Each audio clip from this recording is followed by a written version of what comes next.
What's going on, guys? Welcome back to the Gen Z Money Podcast, where we turn financial peace to your reality. I'm your host, James Bowman, and today's guest was a Mr. Justin Leblond. And me and Justin had such a great conversation about going from being in debt and having very little financial literacy, transitioning up to now coaching people and giving I don't want to call it financial advice, but financial inspiration to people to help them begin to start building wealth. He's just an everyday guy like you and I. He works a normal 9 to 5. He didn't win the lottery, but he is systematically taking the steps to become an everyday millionaire and to become a very wealthy person in the long term. So you guys are going to hear such great inspirational stories and examples on how you can do it too. And maybe you guys might share his profession, but I'm not going to give that away.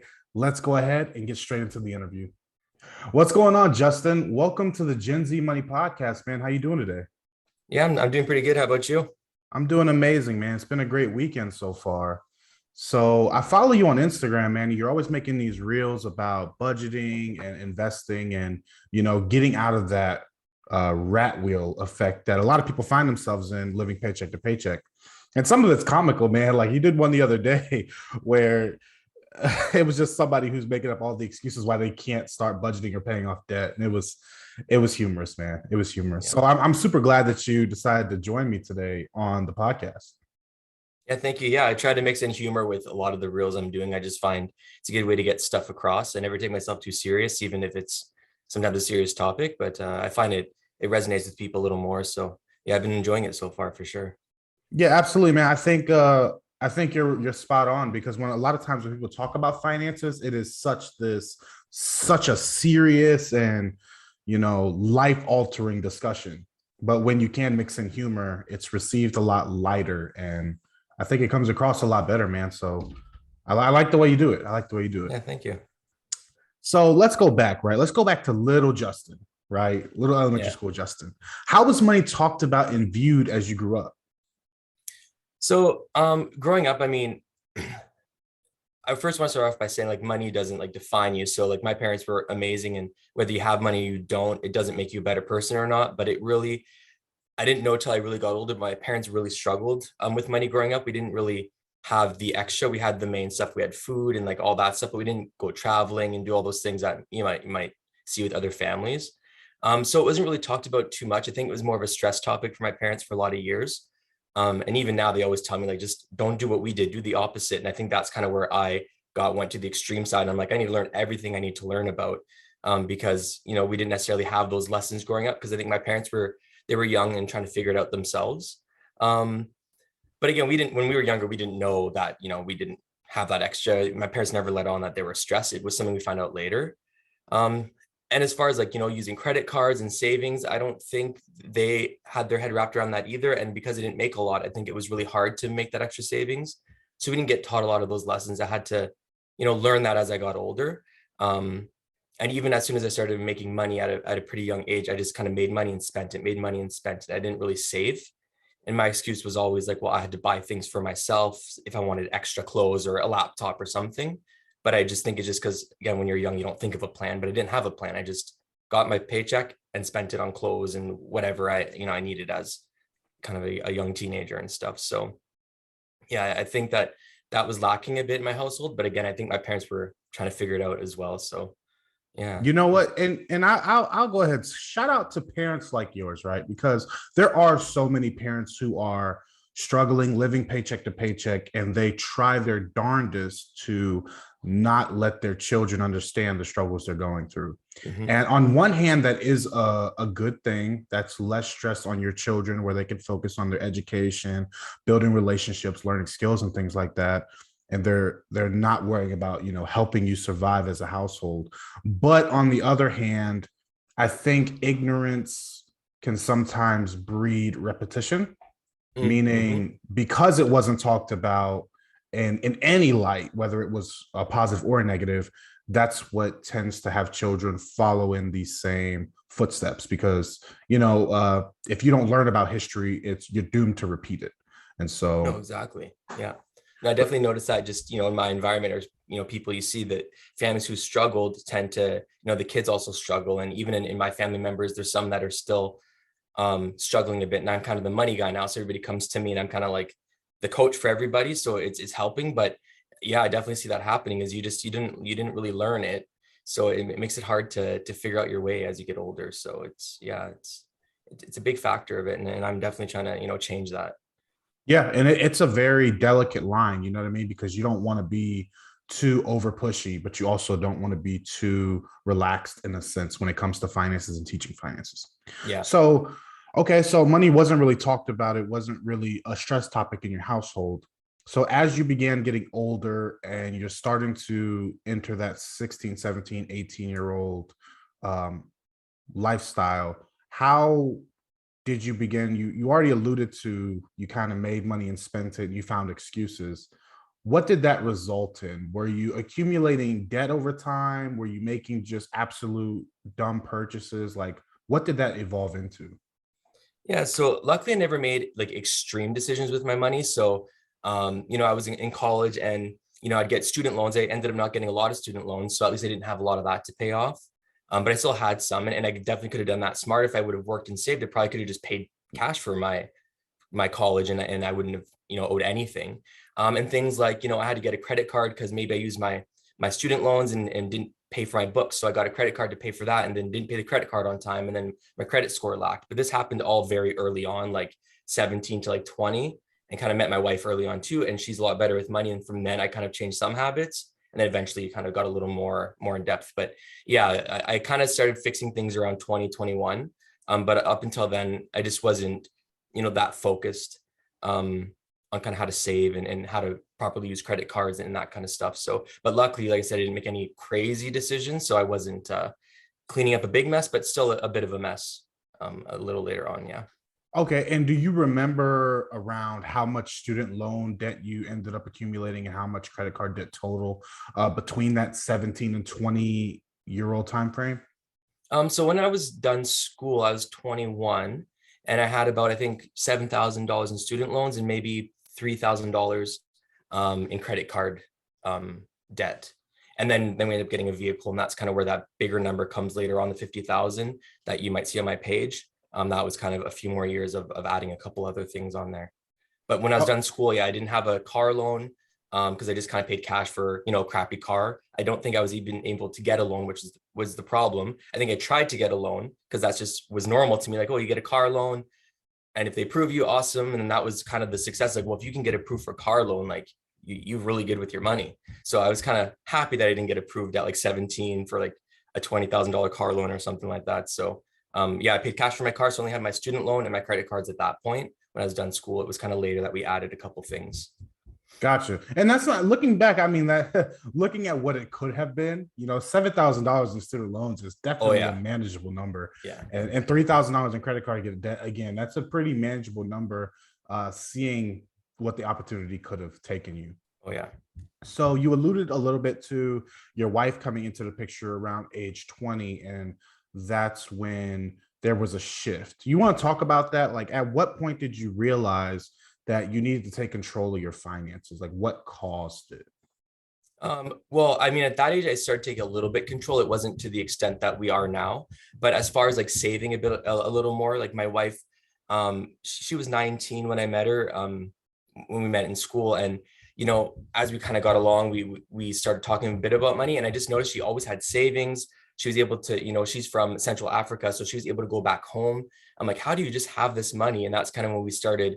I just started realizing I was just not using my money wisely. Like I just wasn't I didn't have she didn't really budget, but she just had a better sense of I have to put savings aside. And that I started learning that at that age. She was very good saver. It was just later on is kind of when I learned a little more in depth and kind of started implementing that in our life. But yeah, definitely that age with her suggestions, I was able to kind of start saving more and just focusing a little more on what I was doing. Okay, so then let's go ahead and keep going in a timeline. So you guys meet, you start learning how to systematically save, but then you mentioned you ended up buying a car, right? So let's Yeah. go ahead and lead down that. Like, what made you decide, okay, I'm going to go ahead and get a car loan? Were you worried about paying off debt before that, or had you already paid it off, or what was Yeah, that so like? I mean, I had just like a lot of crappy cars throughout the, my teenage years. I was just paying cash for vehicles. And so I met my wife early on, right, in school. So we kind of lived together then too. We moved in pretty quickly. We were kind of broke students together. So we just kind of lived in little apartments. And we finally graduated, right, in 2013. So we're like 20, 21, that age. And we said, you know what, we graduated. We have a decent job. We were both nurses. So we said, we're making okay money, especially compared to before. We deserve a brand new car. So we went out, and they'll give a loan to a nurse in a heartbeat, because the job market for that is, the moment they hear you're a nurse, like, yeah, you're approved. So we went and got nothing too crazy, but it was a Honda Civic, brand new. We got all the bells and whistles added. And then next thing you know, we have a $30,000 loan, completely manageable as far as the payment and our income. But that's kind of when we started kind of just getting a brand new car, and not putting much thought into it. Just said, we got approved. We make enough to make the payments. Let's just kind of move on with life. So that's kind of, and that brought us to, the age of 2022, around that age, when we kind of finished school, got our vehicle, and so proud and happy, and everybody's happy. Wow, you got a nice new car, and things are good. So You that's know, kind of where that car came in. it's so crazy that you mentioned that, because so my wife is a nurse. She's been a nurse for a year now. She finished nursing school around the same age, 22, and there are literally her classmates are doing exactly what you and your wife did. They're going out, they're getting a new car, and she's still driving the same car she drove in college. And they're like, Dawn, like, why haven't you gone out, got a better car, blah blah blah. And it's real, it's real. And I like that you brought up that you deserved it, because that's what a lot of people think is like, Mhm. because I worked so hard in college, I now deserve this car and I can afford the car payment. Therefore, I should get it. Mhm. So, okay. So, at what point you now have $7,000 in student loan debt, $3,000 in credit card debt, and now you have a $30,000 car loan? Mhm. At what point did you realize, like, okay, some of these were bad decisions and we need to start going backwards in our debt accumulation journey? So it didn't happen right away. There's still a few more years in between there where we had time to work and make a couple more little decisions that when I look back, I'm like, shouldn't have done that. So we got that vehicle, and then we decided to have our son at a pretty young age. We were, I think, 23, 20, 22, 23. So a couple years later, we said, you know what, I think we're ready. We kind of started our career. We want a kid. I don't think this is the right time. It was important to us. So we decided to have a kid pretty young. And then, so she's pregnant, and we said, you know what, we're too old to put our our son in and out of this little car. We need to get an SUV because we're gonna, break our backs. So, so we had to upgrade to an SUV, right? At 24, we just couldn't handle putting our son in this little car. So we upgraded to an SUV, and with that came, and we had to roll over that vehicle loan into an SUV. So we had paid off this a couple of years later. So we had paid down the car a little bit, but so then we upgraded to an SUV, and then again restarted a whole $32,000 loan before my son was born to have an SUV. So, we didn't have this little car anymore because that brand new Honda Civic just wasn't good enough. So we kind of did that upgrade, but in that time too, we were saving and decided we wanted to get a house. So we did buy our house early on, which I kind of look back now and we were lucky that we managed to save and get a house, and also lucky that nothing bad happened because we didn't have any like emergency savings. So that kind of stuff happened. So we upgraded the vehicle, got a home, and then to add to student loans, because my wife and I, we were, together, she had about $17,000 in student loans. So that kind of added to the package there. Gotcha. Okay, let's reverse just a little bit, right? Because I want to emphasize something you said. And of course, hindsight's 2020. I'm not here to judge you on but you said at the time you guys were too old to be putting your kid in a brand new Honda Civic. And that's the type of justification that you hear now as a financial coach and as you're like, I cannot believe someone just said that, right? Yeah. So I just want to point out, guys, if you are using that excuse, to the listeners out there, like, let's think about this. Are you really too old at age 24, 25, 26 to have to put your child in a car instead of an SUV? So that's the type of justification that you hear every day. So it's nothing to judge you, man. I'm really not trying to judge you at all. Yeah, I'm yeah. just trying to point out like these are the justifications that we make to ourselves to make less positive financial decisions, if that makes Well, sense. yeah, and that's why I'm mentioning them too, because in hindsight, I just think back to like why we rationalized it. I don't think we said we were too old, but we really thought like a car is too little, and I think it'll be easier in an SUV, right? You just kind of rationalize some of your decisions, and that's why I point those kind of mindset pieces out, because that's such a big piece of everything, right? Is finally wrapping your head around is why am I making this decision? Is it, do I really need this new car? Is it unsafe to have a car that's 5 years old, which a lot of us say, right? We want our kids in a safe car, need to get brand new. So just those kind of things, kind of got to think through them. And as as I kind of started reading books and wrapping my head around everything, I really try to put more thought. Emotion still kind of gets involved sometimes. It's inevitable, but I try to, put a lot more thought into some decisions, especially bigger ones like that. Yeah, respect, man. Respect on that one. Yeah. So, okay, you guys got the SUV. You also mentioned her student loans are now. So now you're definitely above the 50K mark that you talk Yeah. about on your Instagram. And you guys just bought a house, which Mhm. I mean, looking back, it was probably a good idea. Of course, owning a house is over the long term is more Yeah. beneficial than renting. So I'm still not hearing like a light bulb moment where you Yeah. guys were like you're still going deeper to that. So okay, it's kind of like climactic. Like, what was it? Like, what was it that finally gave you that click that you're like, we're going down the wrong path? So, with that, all that story, we're pretty close now. So, we have our home, we have our SUV. I think, we got in a couple accidents. Luckily, no one got hurt, but we kind of got it replaced with a new one, but still kind of always had a loan. So by the time my son was about 2 years old, there was about $25,000 left on whatever vehicle we had at the time. I think it's the one we have now, actually. It was paid down about $25,000. That's what we had on there. So about $25,000 vehicle loan. We were at about $20,000 of student loan with mine and my wife's, and about 5K in credit cards. So that's where the 50K kind of came from. Mhm. So we were still able to always pay things. We were never doing without. We always had a lot extra. We just weren't doing enough with our money. And so that's kind of where we're at that point. And then what really made us think, you know what? I think, we're doing fine. We're not struggling, but we were both nurses. We were 3-4 years into our career then, and we're just thinking like, why haven't we made more progress? We wanted to save for our son's college, and we weren't really putting regular amounts aside. I'm like, what are we doing wrong? Like, we make enough money to do this. So, and then we started thinking too, well, we want, to start thinking of a second child, and how are we going to include that in the way we're living? I still felt it was too tight. I do want to say, I don't think you should wait till you're out of debt to have a second child. That's like between you and your spouse. But it did weigh, you still want to think through a plan a bit, but if you want a child, that's between you and your spouse, and God, if you believe in that. But so when we started thinking, okay, we want to add a kid to this situation, what would be the best way? So I started doing research about kind of ways to make more money, or ways to just manage your money. And then I kind of ran into Dave Ramsey, his kind of his baby steps, and that's kind of was the focus on how I got out of the debt from there. So it was really just thinking like, we need to take more control, not so much that, wow, we're in over our heads. It was just like, I'll feel way more at peace if we just had a lot less debt, if not get rid of all of it.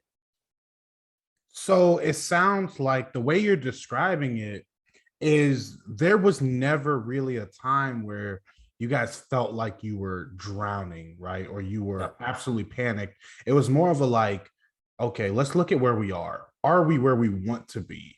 No. Mhm. Okay, what choices do we need to start making in order to get to where we want to be? Does that sound accurate? Yeah, that was kind of the big moment for us. And then I think for me, it goes a little deeper because I wasn't raised with a lot of money. And I know now that my parents were struggling, I always think back, like, am I creating habits that's going to get me to where money's too tight? So I think I always had that in the back of my mind. Like, I don't want to end up having to struggle, or, being in that situation. So that kind of plays a big role, I think, in why I continue to push, is because I want to make sure I build wealth and create habits that I'll never be in a place where I'm struggling. I love it, man. I love it. And I'm so glad that you bring that up because If you listen to Dave Ramsey, he has a saying. It's like it's only when you're sick and tired of being sick and tired is when you make the change. Mhm. And I like to emphasize that although that is accurate, you can make the change before that. Yeah. You can someone can listen to this podcast and listen to your story and realize like, hey, I'm going down the same route, and you can turn back early. You don't Mhm. have to be drowning. You don't have to be feeling anxiety around finances or unhappiness around finances in order to make the change. But it's mainly when you do feel those such strong emotions around finances that drives you to make the change. So I'm super excited to hear that you didn't have to go into crisis stork mode in order to Mhm. realize that you need to make a change. Mhm. So you mentioned Dave Ramsey and you mentioned his baby steps, which we talk about all the time on the podcast. I'm a big Dave Ramsey fan. I don't subscribe to everything that he says, but he's Same. taught me more than um, anyone else when it comes Mhm. to finances. So now you have this $50,000 in debt. You have one child, your wife's a nurse, and you're a nurse. So you guys are making a pretty decent income. Um, what were the tactical steps you guys began taking to pay off the debt? Did you walk down the baby steps to the T, or did you manipulate it to fit your personal finance better, or how'd that go? Yeah. So I mean, initially when I think for a lot of us when you first read Dave Ramsey, like I was just obsessed. Like I wanted to do everything he said, like to a T, and that's kind of how it all started. So I'm like, no spending here, no spending. We're not going out. And she kind of brought me back down to earth and saying we can still make this progress, and we can still go out to eat. And that's kind of the little things that we changed. We weren't as extreme, but really it was just honestly just starting. And I always say it on a lot of my videos is just the budget, just getting a clear picture. It's so eye-opening, writing down all your expenses and what you make, and we're like, wow, where is this $1,000 extra going, or whatever the case was, depending on the month. Like, what are we doing? And it was just so eye-opening and saying, wow, if we just set up a plan with our money, we can start paying down our debt quicker. And then as things came along, like I ended up switching a job to another one that ended up having a company vehicle. So I started making decisions based on like, wow, we don't need a second vehicle now. We saved on gas, insurance, on our main vehicle. So I just started making more tactical decisions in my career choice and just in our decisions going through, just kind of going through our day-to-day stuff. Um, there was always overtime as a nurse, and we kind of always did work a lot. So that didn't really change. We just really had a plan and put our money, in the right spots. The baby steps is, paying off smallest to biggest debts regardless of interest rate. So when you start working on those, like the first thing we had what's that called? Your bank was always in overdraft. So we're always like minus $500 for the longest time. You get a check, it would go over, and then you would kind of have to dip into it. So our first thing was to tackle is to get out of that and then cancel it. Just like little things like that. And you just start making progress, and it just kind of snowballed, like he says, into this bigger thing. And next thing you know, 2 years later, we were pretty much debt free. There's a bit of student loans that got added on because my wife returned back to school. That's kind of, it gets a little wishy-washy there, but in general, we were able to pay off that 50K, added a bit of student debt, but we made a lot of progress just focusing on our money. Yeah. And I mean, it's great that you bring that up. And a lot of times guests do bring that up is like the base of the pyramid when it comes to anything financing, whether it's paying off debt, investing, or doing all these other things, is the budget. You have to understand what money is coming in and where it's going. I did a whole episode on budgeting on episode 18 of the podcast. So if you guys want to go listen and check that out, you can. But it's all about prioritizing that, right? And it sounds like you didn't have to completely cut out some things. You guys were still going out to eat and still getting the little enjoyments out, and you're still able to tackle $25,000 worth of debt a year, Mm-hmm. essentially. So that just proves that, beans and rice is cool and it's a great idea, but you can still make tons and tons of progress when it if you just follow the budget, create the budget, follow Mm-hmm. it. And with that being said, just maybe an off-topic question a little bit. You said that you guys were already working overtime because so I know at least my wife's nursing schedule, the way it works is, you work 3 shifts a week. So and when she was paying off her student loan debt, I'm gonna have a whole episode on it with her in the future, but she was working, 5 days a week, and they were offering just mega bonuses. So is that what you guys were kind of taking advantage of during that time? Yeah, for sure. I mean, we worked in a nursing home for the starting of our journey. And what you can do there is you can work a double, so basically 2 8-hour shifts. So you're working 16 hours, but the half of it you're getting time and a half. So you work one shift and you're getting like a lot more money. So we would add some of those here and there. That's kind of where we made the bulk of that extra. And my wife started teaching a bit at the college here, which paid really well. So just kind of little things like that. And I think I want to point out too is like during all this, like, we bought a house, we got married back in Central Africa, which was a very expensive trip, and we got married here in all this time frame. So even though we weren't saving a lot, we did things like we had 2 extra bedrooms in our house, so we rented it out to friends. My wife's friends were in school, so we always kind of had little ways to manage our money in that sense. But again, we were just like, where's all this money going? It at least let us survive and make these big purchases that otherwise would have been very difficult, or we would have had to go into way more debt. But we just always found interesting ways to make money and where we can sacrifice. Now we don't rent them out because our house is kind of full with 2 kids and all that. But at the starting of this, like, yeah, we just found anything we can to make a little extra money. Yeah, that's a great point. And you're mentioning a whole bunch of things that other people can do. Like these aren't things like you didn't go out and hit the lottery. You know what I mean? You didn't go out and discover the next Bitcoin. You simply worked double shifts, which everyone can do. Everyone can end up working more if you're only working 40 hours a week. And with a baby. With a baby, yeah. So there's no excuse, right? Like there's Yeah. no excuse, even if you have children. And you're renting out extra space that you're not utilizing, which I'm sure other people, not everyone, but other people have that opportunity. So, but these aren't just magical things that only Justin can do, right? These are things that anyone can do. So I love how it's super duper relatable. And so, okay, so you guys finally pay off this $50,000+ in debt. Your wife is going back to school. When did you guys make the shift? Did you continue following the baby steps up when you started investing, or was there a pivot at some point? So there's kind of a bit of like a bombshell that got mixed in all this. So right when we were about to almost pay down all our debt, we're at the 50K mark. We decided to have, our daughter kind of near the end of, kind of in the middle of this journey. And she was born. So my wife's on maternity leave. So we make a lot less money. So we're kind of try to save up a lot and also kind of in survival mode. But my daughter at 2 months old was diagnosed with a very rare blood disease. She basically, her body doesn't produce red blood cells.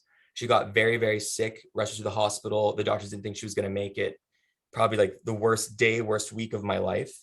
But that just thrown in a whole thing where now my wife is going to be off a lot longer. So instead of being off for 1 year, she was off for 3, taking care of our daughter, who now is relatively healthy. She just needs blood transfusions every month, which is something we're kind of working into our life.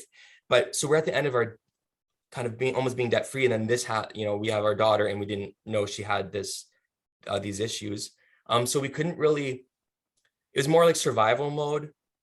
But that's also another time in our life where we said, thank God we paid off this debt, because we didn't have to, I was able to take off, a week or 2 off of work. My wife could stay off as long as she needed because my income was paying everything in the house. And she was, in Canada anyways, you get, some months off of work and your work kind of helps pay, and you get money from the government. So you're not down to nothing, but you are down to like half. So we were able to make a little bit of progress, mostly just increase our savings. And my wife just recently went back to work. So we did start some investment with, we had some investments from other jobs that we were able to put into our own funds. And I did use kind of Dave Ramsey's, kind of his 4 different mutual funds.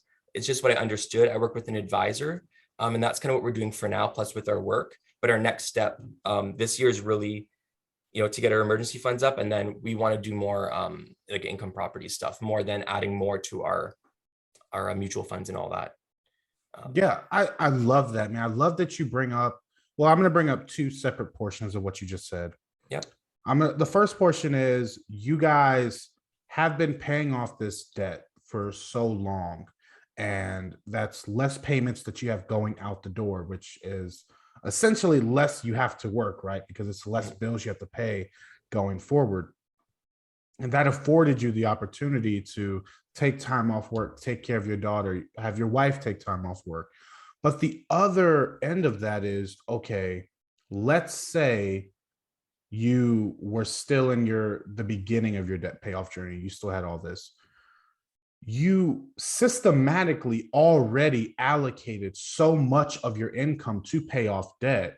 It's so easy to redirect that to something a little bit more important, like surviving and getting your daughter the treatment she needs.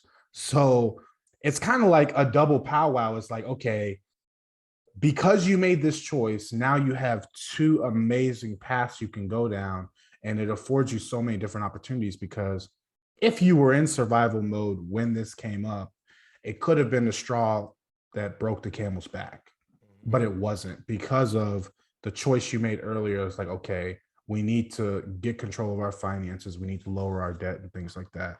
So I just want to point those out. Like, that's because of the choice you made so early on. It's afforded you so much opportunity, and when an emergency did come up, you were able to give your undivided attention to that emergency.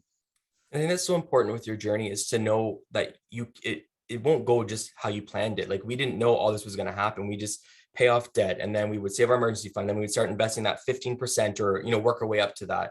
We just thought that was just going to go like that, and then all of a sudden this kind of bomb in the middle went off, and we're like, okay, what do we do now? So we didn't hit maybe all the goals we wanted because of this, but we were able to really, take care of our family. And that's why I said in another post too, like, taking care of your health, your mental health, is way more important than this money stuff.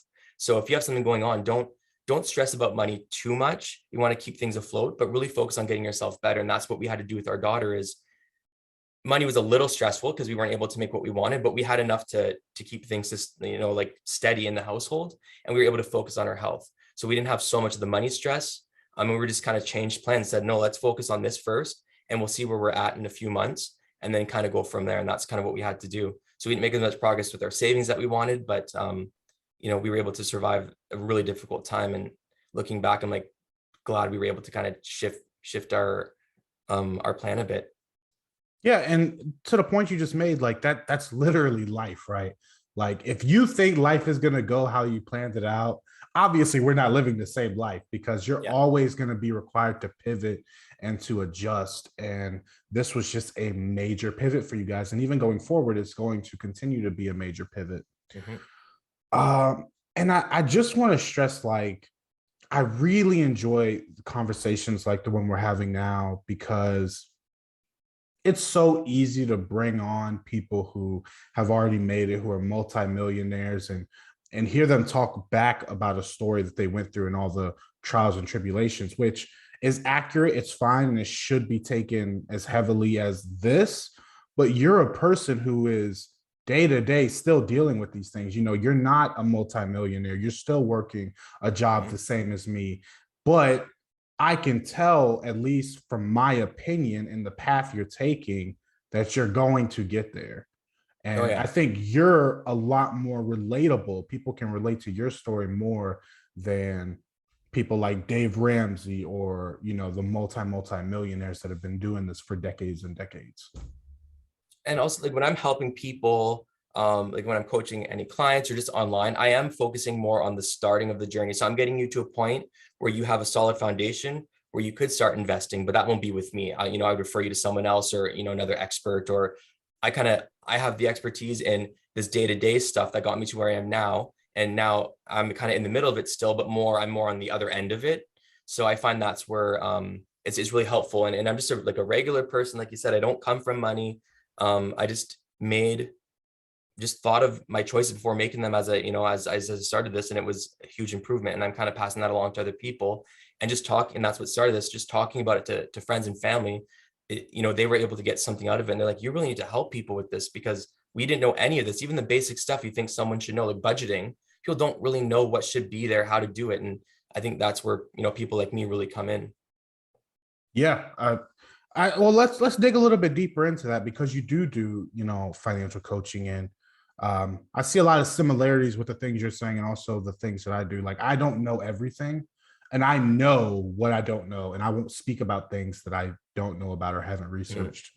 And I think it's a big problem with society today is a lot of people speak on things that they have no clue. They're not willing to say like I'm ignorant on that. Mhm. So what are some of the processes that you walk your clients through in order to get, that strong financial base to put them in a position where they are able to start investing or start doing the things that will really start building their wealth?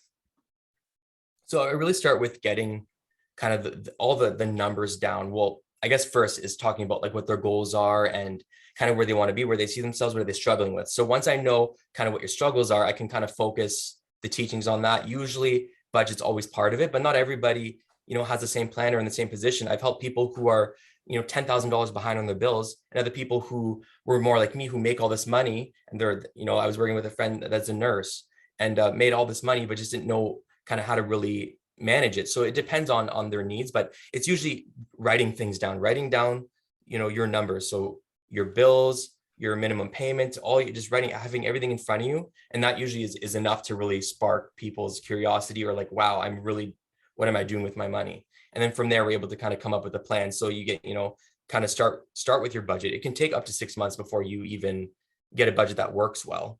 So you start with your budget, start that, have some little goals along the way.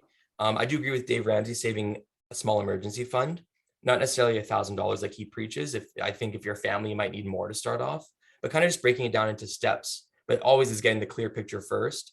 Without that, it's really hard to make any move forward in any other way.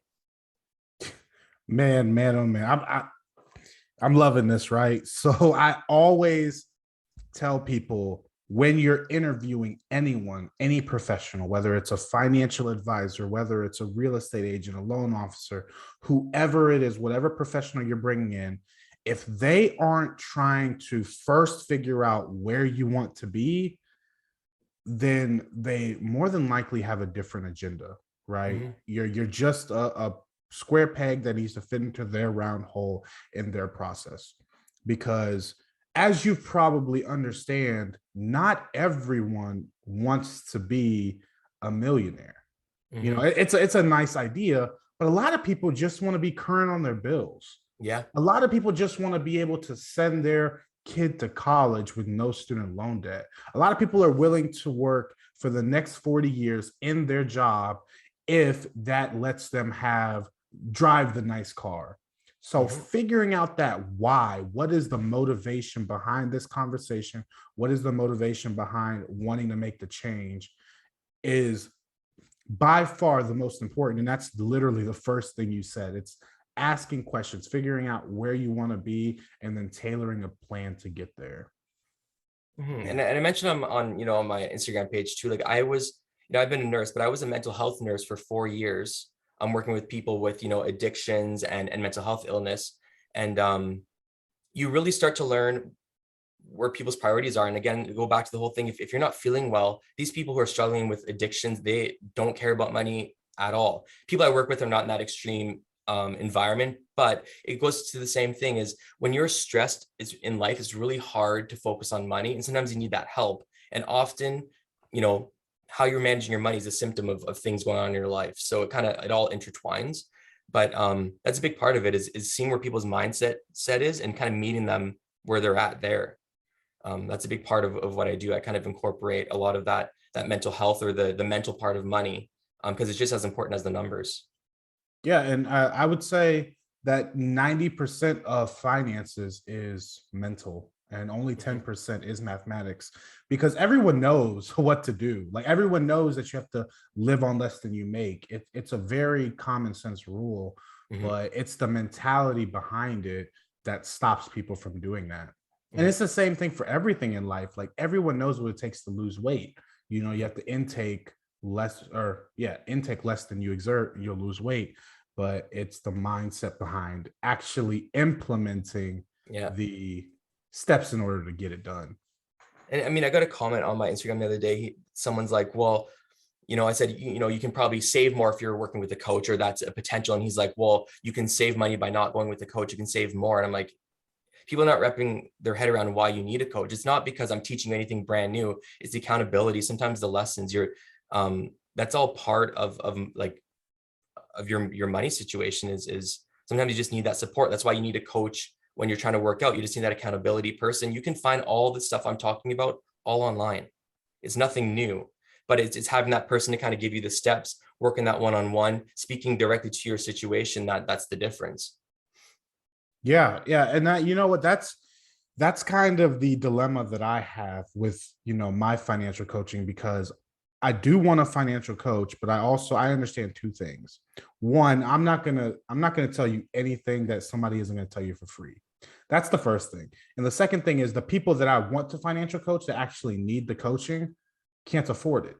And Yeah. so that's exactly why this podcast was born, because okay, I'm going to give my time for free to whoever wants it. You can tune in, listen to these conversations, and you can get everything that I'm going to teach you in coaching. I'm also going to put out on this podcast, so you can get it for free. Now, Mhm. if you implement it from the podcast, that's beyond my control.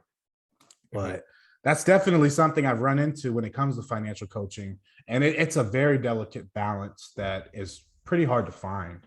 People who probably Um, need it the most can't afford it. That's kind yeah. of, yeah. So you mentioned the 15% into retirement, but you also mentioned that you guys are striving to start an emergency fund and things like that. So what are some of your short-term money goals that you and your wife plan to accomplish within the next 6 months to a year?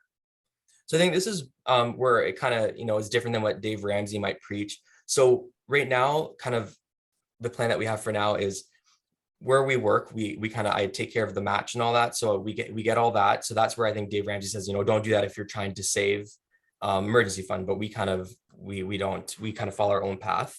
So we get the match from work. That's kind of always just going on.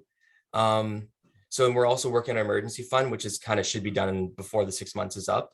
And we're also putting money regularly into both of our kids' education. That was a big one for us. So our government in Canada matches a certain percentage, whatever you put in. So we kind of put enough to get the full match from the government. And then once our emergency fund's up, that's kind of where it's going to be time to just start putting more money aside for income properties. But that's more of a year or two before we'd be able to get our first one. But that's kind of where we're at now. Is it's kind of just slowly getting some of our investments going, getting our kids' college set up, emergency fund, and kind of living life, right? We have some trips planned, and because of our income, we feel we were able to do all this and still make great progress. So, Okay, so I have a question following up. So your children are still relatively young. yeah. How did you and your wife decide? And of course, I know it's different, a little bit different for Canada. Shout out to my Canadian listeners. Yeah. Uh, how did you guys figure out how much you're going to be putting into the education when your guess is as good as mine as what the education cost will be in the next decade to 15 years? So what I did is I just used, I think one of them, I was able to go on the kind of university in Sudbury because we have university and college. I don't know how, I don't think it's worded the same in the States. Basically a 2-year program or 4-year program, right? So we're just kind of aiming for 4-year program, whatever they decide is their path. But for now, that's kind of what we're aiming for. So we were able to go on the university website in our town here, and we were able to they kind of have it tells you how much school is going to cost in a few years. So for our kids, my son's 7, my daughter's 3. It'll be about, I think, 60,000. I think school's a little more affordable in Canada, but it'll be about $60,000 in, I don't know, 15 years from now. So we just kind of work backwards from there. So how much do we need to invest every year to hopefully have that, if not more? So I kind of did that math. And plus I talked to my advisor who helps a lot. So I kind of did my own research. So I understood it. And I always talk to my advisor for those kind of bigger money decisions. I don't do that stuff on my own because I don't go in depth enough into it to feel comfortable to do it alone. Some people choose to do that. I personally like an advisor, but I always understand what I'm doing. Even when I went to him the first time, and I had a plan of what I wanted to invest in, he's like, I maybe have 2 clients that actually choose their mutual funds. He's like, and you're one of them. So it's not as common as you think, but yeah, I just kind of did my own research, talked to him, and we just decided, okay, if I invest this amount every month, I get the government match, and I think it's going to grow to be, give or take, like 90,000 or around that number for each kid. And And we that's for invest, the I whole think, 4 years.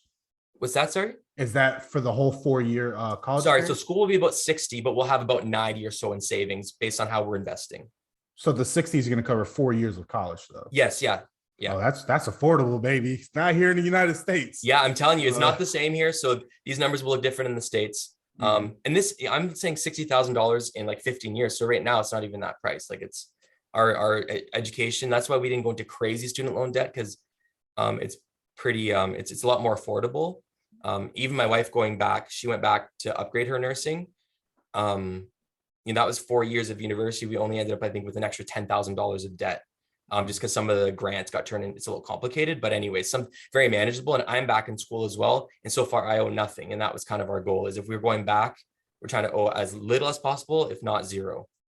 Yeah, but I just want to emphasize that even though you are in Canada and the prices are a little bit different, the process is still the same.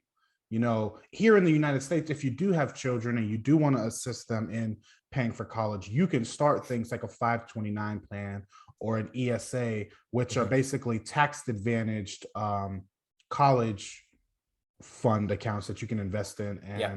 they have tax advantages. They can also be transferred. Each one has its own rules, but the process remains the same. Yeah. You can start when they are 3 and just put in let's just say $50 a month. And that's going to end up growing to be tens of thousands of dollars that can be put towards their education. So even if the price tag is different between the United States and Canada, the process remains the same. Yeah, and I think when it comes to school for your kids, everybody has a different thought on it. Some people say no, they're on their own. I personally am trying to pay as much as I can for them, but some people, it'll be too much money to put in. So you just do what you can and what's comfortable for your family.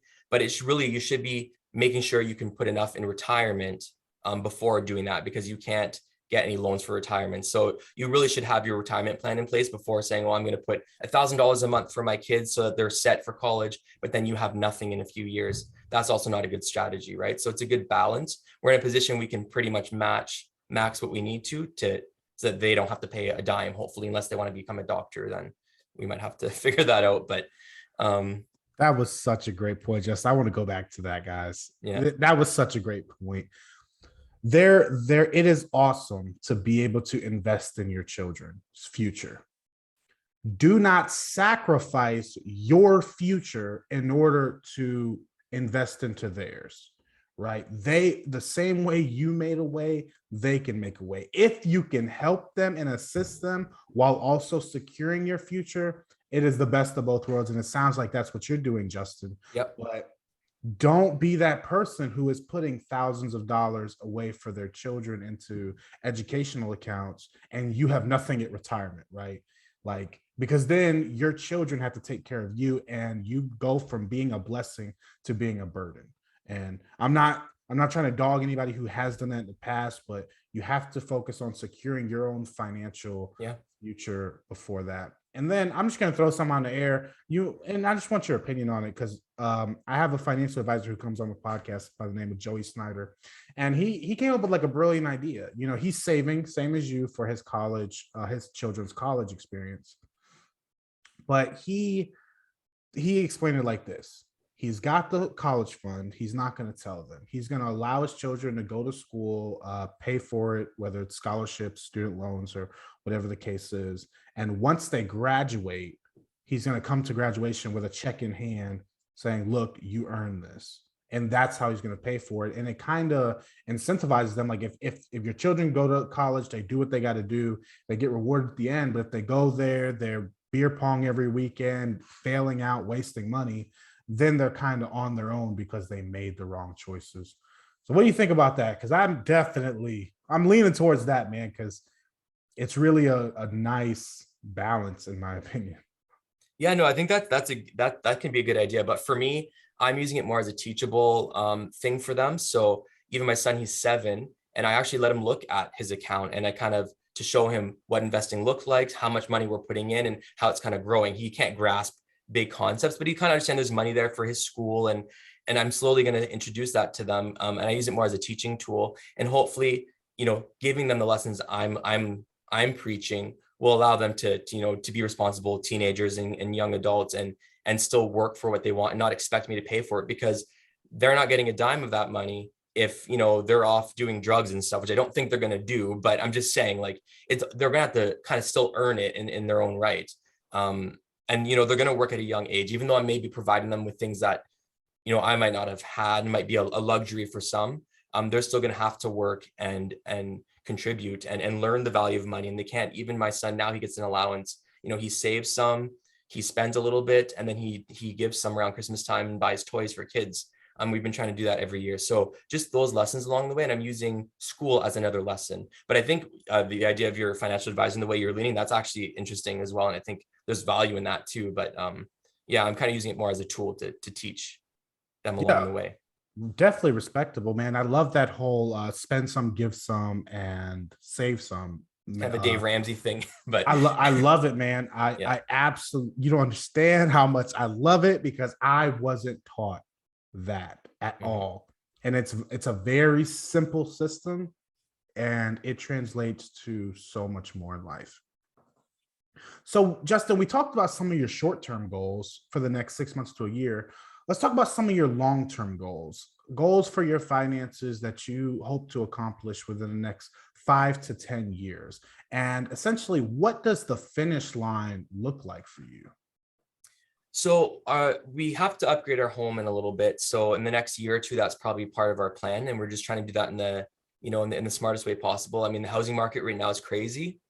So, but I mean, our house is going crazy up in value, and the house we have to buy is going up in value. So it kind of evens out. But that's definitely a plan for us, is to make sure we keep, moving up in our careers, which is kind of why I'm out of nursing now, more in corporate. Just I kind of just changed ideas a bit when I started learning about money. I realized that my passion is not really nursing anymore.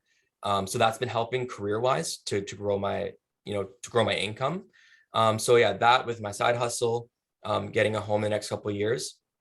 And then as far as a 10-year goal, by 40, because I'm going to be 31 soon. So by 40, I want to have $1 million net worth, and I'm on track. I'm on track for that. So between the value of my home, my investments, and all that, that's where I should be. And that's kind of a big goal. And I want to be hopefully financially independent, so I can choose to work or not before the age of 50. And I think I'm on track for that as well.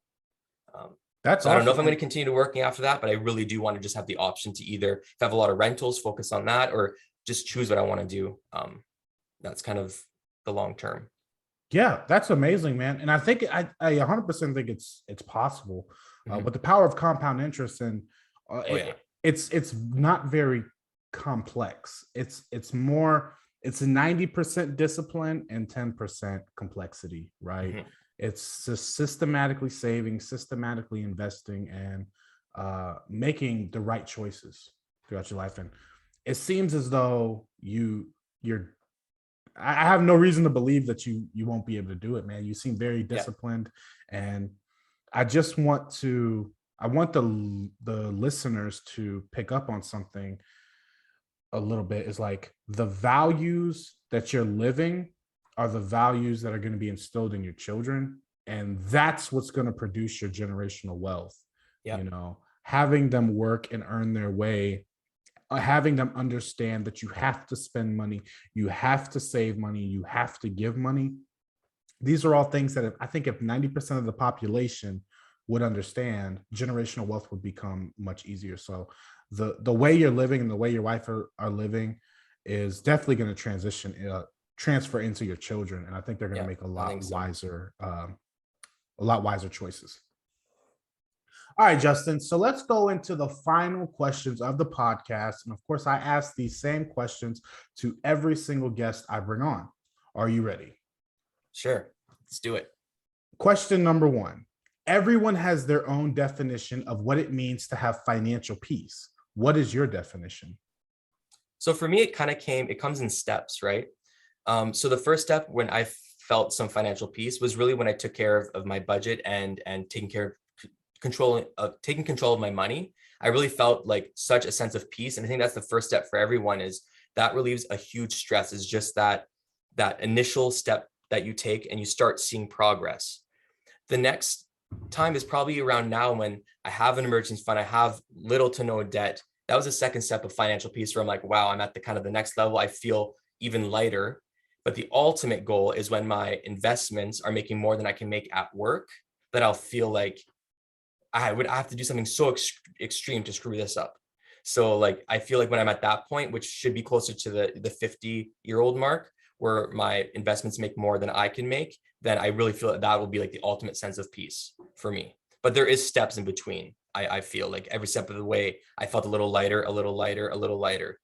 Um, You know what, man? That's actually the first time I've ever had a guest answer with that, feeling peace multiple times throughout their journey. And it yeah, 100% makes sense, because some people find financial peace just getting current on their bills. yeah, That brings them peace. That lets them let their shoulders down a little bit and relax. But then when you have $1,000 and you're up on your bills, your shoulders get down, let down even more. hmm, So the fact that you've been able to find peace throughout this journey, and the peace becomes more addicting because you want to get to that next mile marker. Yeah, I think that's awesome, man. And I think a lot of people can relate to that, hmm, hitting these mile markers. When you're paying off debt and you pay off that first credit card and shut it down, that brings you peace. Then when there's no more credit card debt, that brings you peace. And 100%. yeah, I love that idea that there is peace found at multiple places in the journey. But of It's course, the whole that'll be idea of like, celebrating all those little goals along the way to get you to the ultimate goal. Because if all you're thinking about is this big goal, I want to have $1 million, I want to pay off all my debt, that's so daunting and hard to think about. So if you can find the joy in the little things you do, and that, like you said, like lifting off a bit of weight off your shoulders, it'll kind of help keep you going. 100%, man. I love it. I love it. Second question, Justin. If there are listeners out there that want to start building wealth and have no clue where to get started, what would you tell them? So I think we kind of mentioned it throughout too, is really just starting to write down your numbers. Just even if you don't want the time to look at all your bank statements, just write down what you think. Just start writing things down and getting a sense of where are where's my money going? What am I paying? A lot of people don't know when their bills are due and they're always late, or they don't know all their bills, or they keep forgetting bills. Just writing it down is the first step. And that's often enough to get you to the next step of you want to start knowing a little more. I would recommend too, like if you want to read, Dave Ramsey's book to kind of learn those steps, that's a good place. And just start surrounding yourself with money people. So whether you like reading, go on books, if you like Instagram, start following people that have done this, like my channel, your channel. Just kind of getting your mind in the space is the start of it, because that'll be enough in a lot of cases to kind of get you going. And obviously, if you need to work with the coach, if you've tried all that and you still can't wrap your head around it, going to see a financial coach and deciding to make that leap, maybe if it's just for a month, or get the free session and see if a lot of people offer a free 30-minute session, see if it's something you're looking for. You just got to start just putting a little more focus on that. Because to say you have no time, but then you can go watch, 2 hours of Netflix. You just got to put a little time into this, and it'll be the change. Like money is every part of your life involves money. Money's not everything, but everything involves money. So if you can get your head around it early on, or just as early as you can, that'll be the start to really making great progress with your finances. Yeah, I love that. The book you're referencing is The Total Money Makeover by Dave Ramsey, Yeah. which, guys, I will link in the show notes below if you guys want to pick up that book, listen to it. It's also on Audible, and great book. Great book. 100% recommend. And then you mentioned exactly. I just want to reiterate what you just mentioned. It's like Yeah. information is so prevalent. Like if you want to know the answer to something, it's a very simple Google search away. That's not what coaching is for. Coaching isn't to teach you information, it's to guide you in implementing the information. Mhm. Information is useless without wisdom, right? That's why we go to the doctor, because we all have the ability to go to on the internet and self-diagnose, right? Like, oh, I have a cough and I have, whatever it is. But you go to a doctor because they have the wisdom, they've experienced these things Mhm. before. And so information without wisdom is almost useless. Mhm. So I always emphasize like coaching is essential for some people. So, third question, Justin, if there was one thing you could advise everyone to avoid doing to build wealth, what would it be? I would have to say, like, it's easy when you're starting your journey to start looking at ways to make money and quick ways to make money and the get rich quick stuff and the crypto and all the stuff you hear out there.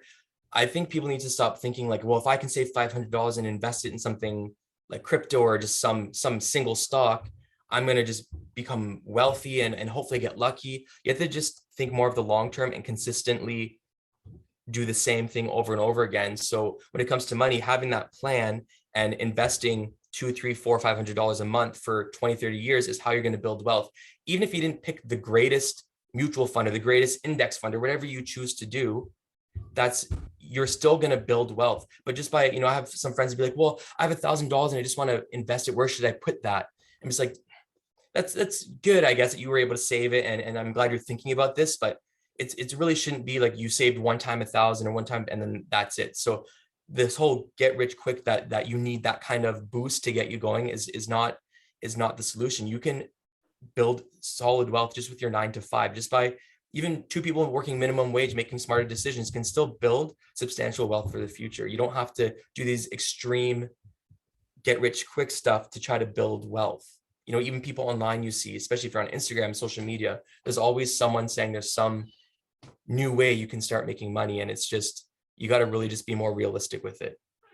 Yeah. And I mean, I always tell people the way they make money is by you, by convincing you that they know something you don't, right? Mm-hmm. Like, I guarantee none of those guys invented anything. It's already been around. So yeah, they're just marketing information. So yeah, I agree. There is no get rich quick. I mean, the people who go bankrupt the fastest are people that are like athletes, entertainers, and lottery winners because of the lack of financial literacy.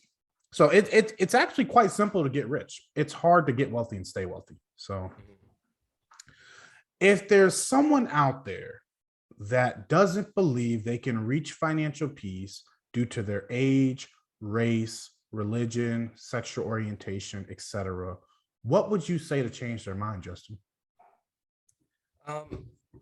So, I mean, you don't have to be young to start building wealth. You can do, if you can do it in your 20s, try in your 30s, try in your 40s. There's no, as far as age goes, and even background, like I didn't come from background for money. My wife is, an immigrant from Central Africa, came here at 17 with nothing.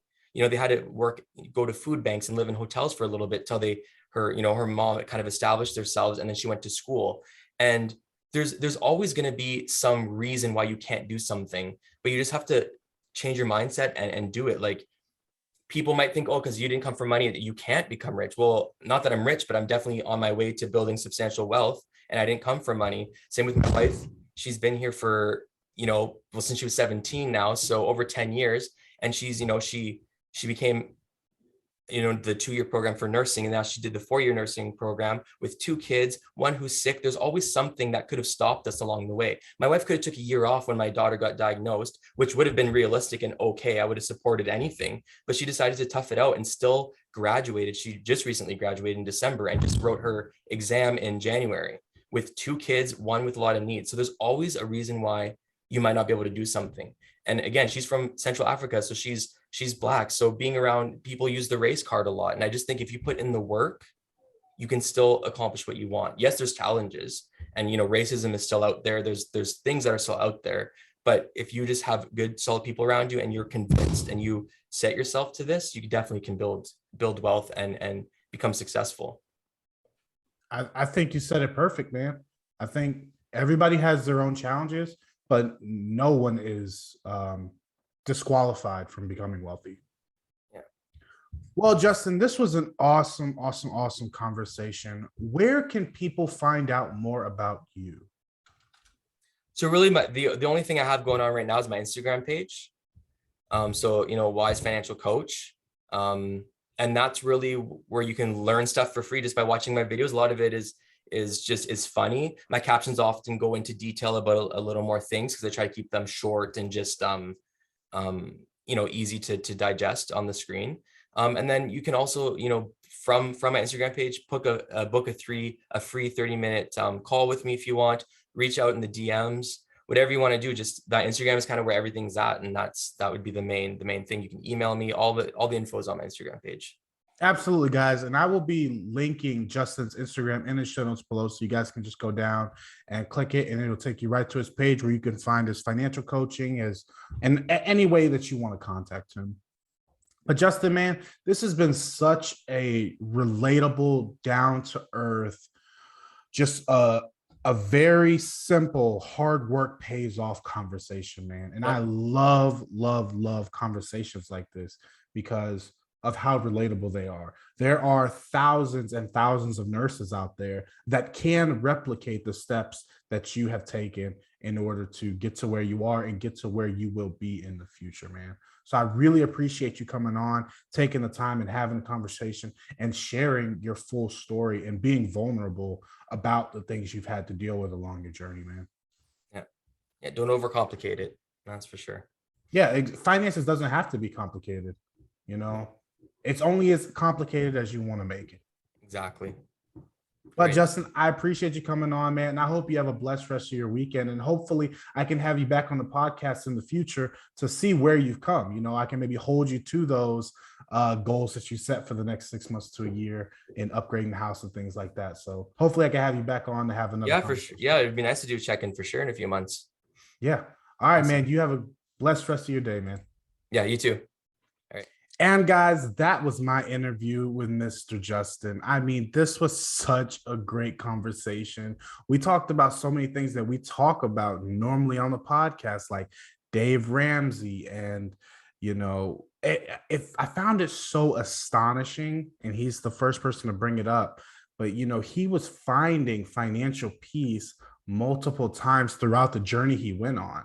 And that just goes to show that as you grow as a person, you end up finding peace in different milestones. So it was so great to, you know, have that conversation and get his story. And it's a very repeatable story, right? He didn't do anything absolutely phenomenal like win the lottery and or you know create the next Amazon. He is just a normal average working person like you and I, and he's going to be able to create such phenomenal things as he continues to grow his family and things like that. But with that being said, guys, I always want to remind you guys I do offer financial coaching. If that's something you're interested, you can schedule that down below on my Calendly. And of course, I do offer free consultations before you pay just to see if this is a right fit for you if you actually need financial coaching. Also, I would really appreciate it if whatever you're listening on, whether it's on YouTube, on Spotify, Apple Podcasts, please leave the podcast a rating. It really helps the show get out to more people. And this knowledge, you know, it needs to get out to as many people as possible. If you guys aren't subscribed to my YouTube, make sure you guys go and subscribe there, like the videos. The amount of support that shows for absolutely free is absolutely phenomenal. And of course, you guys can follow me and DM me on all of my social medias. I actually answer them personally. So you're not reaching out to just a random person, you're reaching out to me in particular because I respond to all the messages. So make sure you guys follow on Twitter, Facebook, Instagram, whatever you use. But I'm going to wrap it up there, guys. I appreciate all the support that you guys have shown me throughout this podcast, and I have so much more planned. Just wait on it. All right, but guys, I'm out of here. I'm your host, James Bowman, and always remember, you're only as secure as your ability to perform. So spend your life accumulating assets that can perform for you. Later, guys.